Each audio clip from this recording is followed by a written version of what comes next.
अधिवेशनापूर्वी विरोधकांची विधान भवनात बैठक पार पडतीये। बैठकीत विरोधी पक्षनेत्याबाबत चर्चा होणार असल्याचं देखील समजतंय। महाविकास आघाडीमध्ये एकसूत्रता नाही, आमदारांची ही खंत आहे। आमच्यात संवाद कमी, विसंवाद जास्त आहे अशी खंत आमदारांनी बोलून दाखवली। या संदर्भात अधिकची माहिती देत आहेत आपल्या प्रतिनिधी वैदेही काणेकर। वैदेही, काय सांगाल? सध्या आमदारांमध्ये एकसूत्रता नाही अशी खंत विरोधकांनी बोलून दाखवली आहे। नक्कीच आपण बघतोय की एकीकडे नागपूर अधिवेशन चालू होत आहे। हे नागपूर अधिवेशन खरं तर विधान परिषद आणि निवडणुकीच्या नंतर खरं तर अत्यंत महत्त्वाचं मानलं जातं, कारण ज्या पद्धतीचं महायुतीमध्ये वाद बघायला मिळाला होता आणि त्याच्यानंतरचं हे नागपूर अधिवेशन आहे। मात्र विरोधक नाराज आहेत, कारण गेल्या 3 वर्षापासून विरोधी पक्ष नेता सभागृहाला नाहीये। यातच आता दोनही सभागृहामध्ये विरोधी पक्ष नेता नसलेलं हे पहिलं अधिवेशन आहे।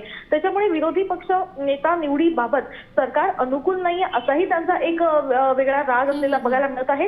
दुसरीकडे जर आपण बघितलं तर विरोधकांमध्ये खरं तर संवाद नसल्याची बाबही प्रामुख्यानं जाणवत असल्याचं दिसून येत आहे, कारण की विसंवाद मोठ्या प्रमाणात आहे। एकीकडे विरोधी पक्षातले अनेक जे इतर राजकीय पक्ष आहेत त्यांचे अजेंडे वेगळे आहेत आणि या वेगवेगळ्या अजेंड्याला घेऊन जर एकत्र राहायचं असेल तर कशा पद्धतीनं एक सूत्रता हवी या संदर्भात खरं तर चर्चा आजच्या या बैठकीमध्ये देखील होणार असल्याची माहिती मिळत आहे।